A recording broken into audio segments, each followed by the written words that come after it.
Revisi Undang-Undang TNI akhirnya disahkan di tengah kuatnya pro dan kontra. Meski pembentuk undang-undang menegaskan UU TNI, hasil revisi itu disusun dengan tetap mengedepankan supremasi sipil. Perubahan dalam sejumlah pasal justru dinilai melemahkan kontrol sipil atas militer. Bahkan, duifungsi TNI kembali mengintai karena masih ada pasal yang dapat menjadi celah bagi munculnya peran ganda militer. Pasalnya, revisi Undang-Undang TNI bakal memperluas jabatan kementerian dan lembaga yang dapat diduduki oleh prajurit aktif TNI. Hal ini dimaknai oleh banyak pihak sebagai tanda kembalinya duifungsi TNI. Sekarang, tibalah saatnya kami meminta persetujuan fraksi-fraksi terhadap rancangan undang-undang tentang perubahan atas Undang-Undang Nomor 34 Tahun 2004 tentang Tentara Nasional Indonesia. Apakah dapat disetujui untuk disahkan menjadi undang-undang? Terima kasih. Lantas, apakah sebenarnya yang dimaksud dengan duifungsi ABRI? Bagaimana sejarahnya? Dan kenapa duifungsi ABRI akhirnya dibatalkan? Mari kita bongkar tuntas hanya di video ini.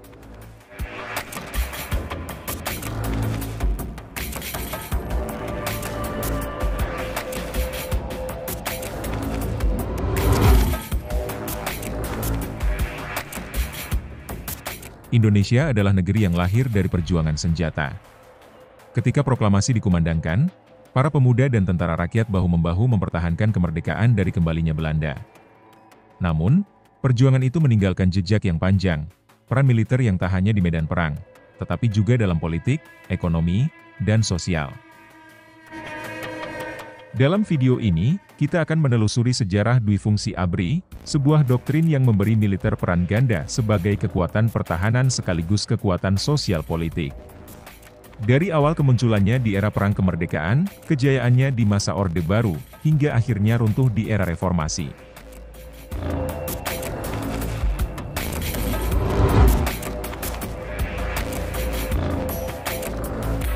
Ketika Indonesia merdeka pada 17 Agustus 1945, bangsa ini belum memiliki tentara nasional. Yang ada adalah laskar-laskar rakyat, bekas tentara peta, KNIL, dan berbagai kelompok bersenjata yang berjuang secara sporadis. Lalu pada 5 Oktober 1945, Tentara Keamanan Rakyat atau TKR dibentuk, cikal bakal Tentara Nasional Indonesia, TNI. Namun, Indonesia bukan hanya menghadapi ancaman eksternal. Di dalam negeri, terjadi gejolak politik dan perlawanan dari kelompok-kelompok bersenjata lain, seperti DITII dan PKI Madiun 1948. Militer akhirnya bukan hanya bertempur melawan Belanda, tapi juga ikut campur dalam urusan pemerintahan.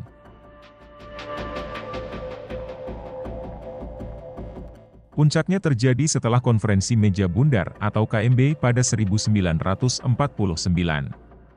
Indonesia berubah menjadi Republik Indonesia Serikat, dan banyak militer yang tidak puas dengan sistem pemerintahan saat itu.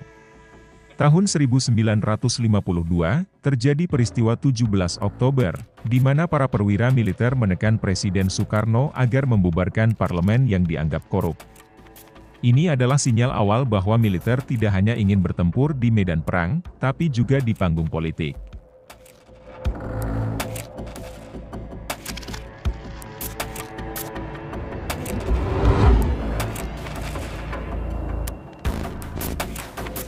Seiring berjalannya waktu, militer semakin kuat.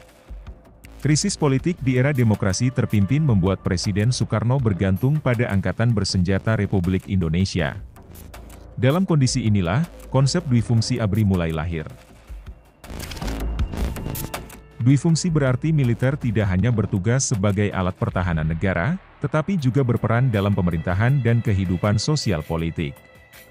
Konsep ini semakin mengakar setelah peristiwa G30 SPKI tahun 1965, di mana militer, khususnya Angkatan Darat, berhasil mengambil alih kendali negara dari Soekarno.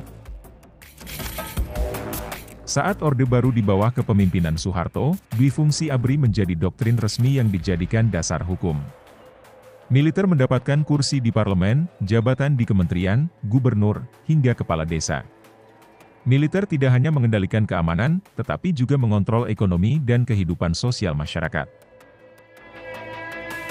ABRI dianggap sebagai penjaga stabilitas nasional. Namun di balik itu, ada represi dan kontrol ketat terhadap masyarakat. Mahasiswa, aktivis, dan siapapun yang melawan bisa dicap sebagai subversif dan musuh negara.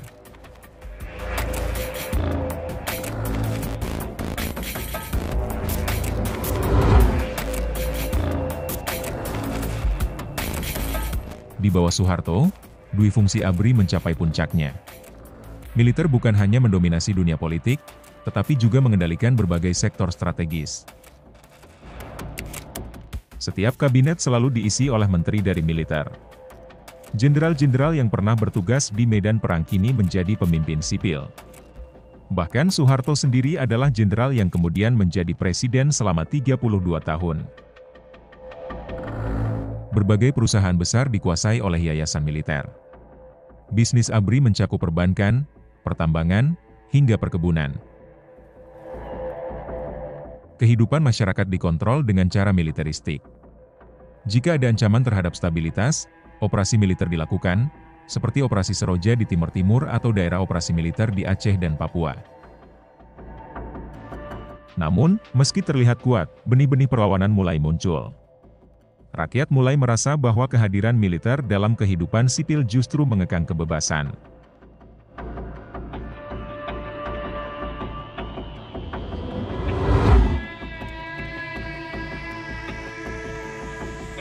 Krisis ekonomi 1997 menjadi pukulan telak bagi Orde Baru. Mahasiswa dan masyarakat turun ke jalan menuntut reformasi, salah satu tuntutan utama adalah menghapuskan duifungsi ABRI. Mei 1998 Soeharto lengser, ini menjadi titik balik bagi peran militer dalam politik. Di bawah pemerintahan B.J. Habibie, reformasi besar-besaran dilakukan. ABRI dipisah menjadi TNI dan Polri agar fungsi keamanan dan pertahanan tidak bercampur. Militer mulai menarik diri dari parlemen dan jabatan-jabatan sipil. Bisnis militer mulai dibatasi, meskipun belum sepenuhnya dihapus. Hingga pada tahun 2000, MPR resmi mencabut duifungsi ABRI, mengakhiri era militerisme dalam politik Indonesia.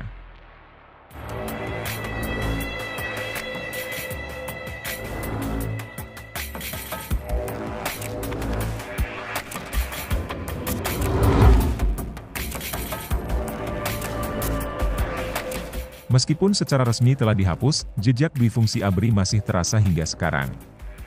Banyak mantan jenderal yang tetap memiliki pengaruh politik, beberapa bahkan menjadi presiden, menteri, atau kepala daerah.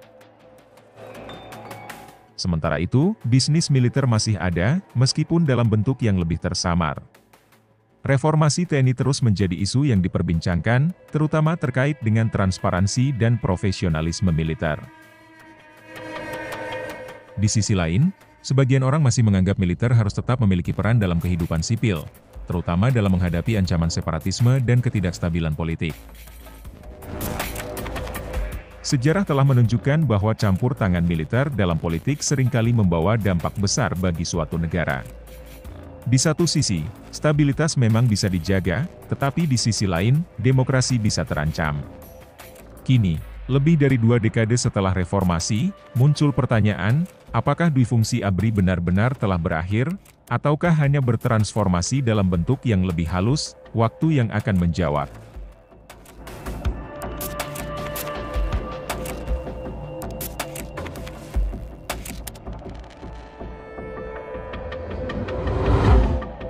Itulah kisah panjang duifungsi ABRI, dari awal mula hingga pembatalannya. Jika ingin membahas lebih lanjut, tulis pendapat kalian di kolom komentar. Jangan lupa like, share, dan subscribe untuk video sejarah lainnya. Terima kasih telah menonton.